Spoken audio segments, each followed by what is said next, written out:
Hey there, welcome to our mini course, How to Give Your Newborn Baby a Bath. Congratulations on your new baby. If you're watching this, either you have a brand new baby or you're expecting one soon. My name's Ann, and I'm with Nurtured Noggins. We provide parents with the information you need to understand and care for your baby as they grow, as well as figuring out all the nuts and bolts of parenting. As you're driving home from the hospital or the adoption center, or maybe a foster baby has just been delivered to your home and you're on your own for the first time, sometimes we feel a little bit panicky, like, what do I do now? Giving your baby a bath is one of the things that you'll have to do pretty quickly once you get that baby home.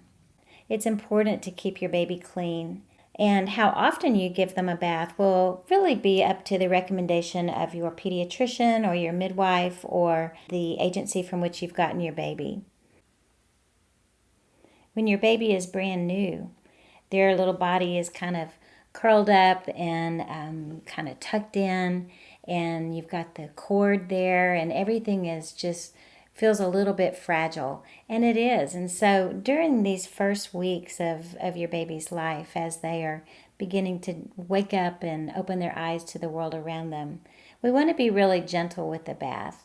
What you'll find is as your baby uncurls a little bit around, I don't know, maybe about 4 to 5 weeks of age and begins to kick their legs, they're probably ready to really enjoy their bath. They'll probably find the warm water very soothing, and it will help them settle down. They'll get some great exercise when they're in the water. But in these first few days, we need to do things just a little bit differently. One thing to remember is to bathe your baby before you feed them. And then you can establish a really nice routine of having a bath and then feeding, and then they'll just fall right to sleep. Talk to your baby while you give them a bath so that they feel safe and reassured.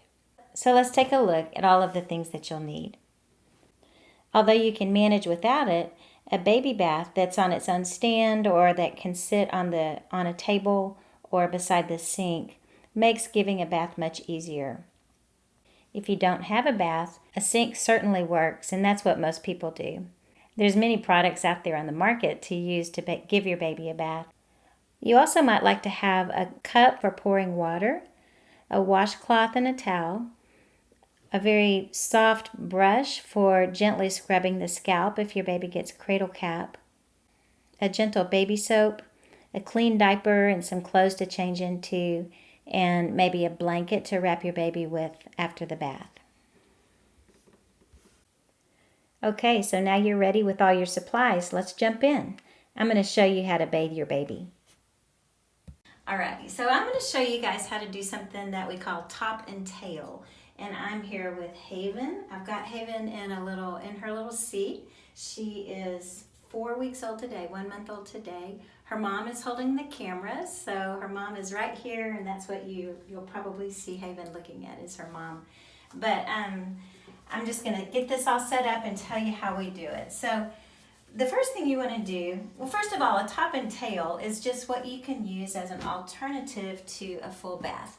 And you can bathe your baby in the sink, and there's all kinds of different things that we can use there. But sometimes newborns don't like to be bathed. They don't like all that submersion. They don't like the process and that scream and cry. And there's really not a really good reason why they have to be going through all that trauma just to get clean, because we can do this really, really easily. So what I've got is a towel here just to soften the counter, and I'm going to put her little towel right here on top of it. This is her clean towel.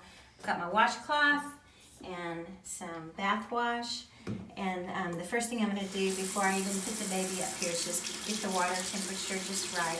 We don't want it to be too hot, not too cold, but just right.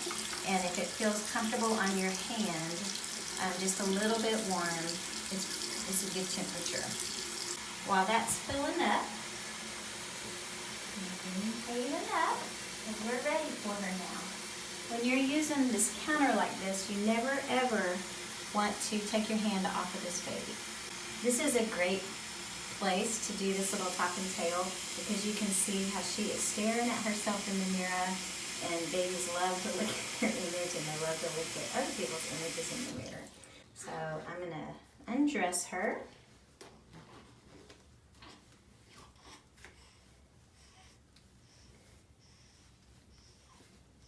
So with newborns, you know, their little bodies just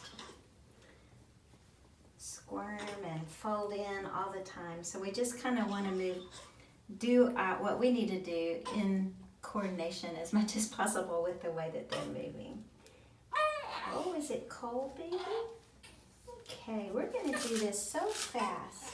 I think I'll keep her diaper on while I do her head. But you just want to get the washcloth soft and wet. If your baby likes a passy, it'd be a good idea to have one here with you when you do this. But,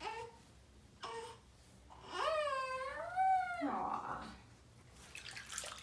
Another thing that we're going to do is we're going to wipe her little face. Yeah.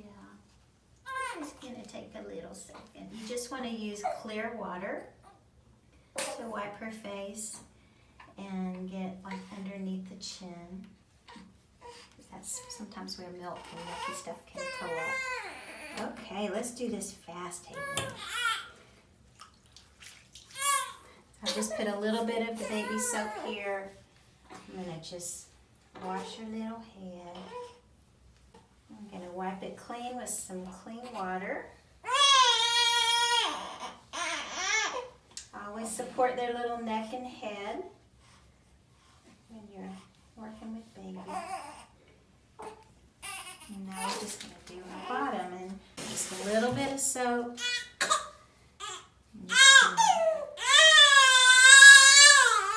All done. Wrap her up in the towel. And we are all finished.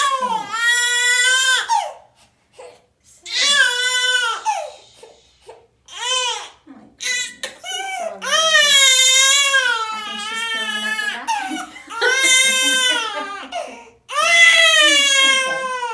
So that's how you do a top and tail. Thank you. So now let's look at giving a bath in the kitchen sink. What we've got here is a little sling holder for the baby. And the first thing that we do is we just put the baby in there. And this is Haven again. And test that water temperature, make sure it's the right temperature. And then we're going to wipe her face clean and get anything out of the eyes and nose that might need to come clean. We just put a little soap on the rag and wash her little body, getting in all those little spots where especially spit up and milk can collect. Babies don't get that dirty except for that. And so we wash her body, we shampoo her hair, we get her bottom good and clean, and then rinse it all off with some clear water, and then take her out and get her dried. It just doesn't take but probably 2 or 3 minutes for this whole process. As you can see, Haven is not exactly thrilled with every piece of this bath, and so we do like to get it done quickly so that you can get baby all snuggled up and content again if they're crying.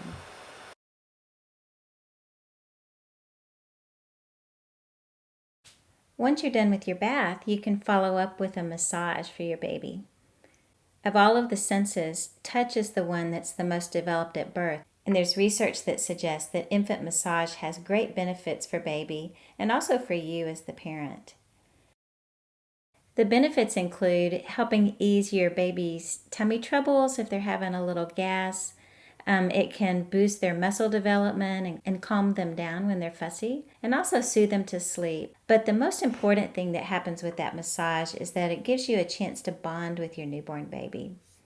With Haven, I used baby lotion to massage her a little bit after her bath, but it's suggested that we use an oil, one that's unscented, and what's recommended would be like a coconut or olive oil, avocado oil, safflower oil.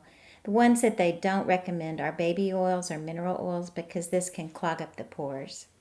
You can research some different moves to do an infant massage, but as you can see here, what I do is I just gently rub her body without a lot of pressure and just kind of move up and down. She seemed to really prefer it when she was on her stomach and I was massaging her back. What I've observed with my own babies is that the massage after bath time was very, very relaxing and soothing for babies, especially the foster babies that we had in our home. It seemed to be particularly soothing for them. So as we wrap up here, let's just take a look at some helpful hints, some things to remember as you give your newborn a bath. One thing to keep in mind is that newborns may need a little time to learn to enjoy their bath.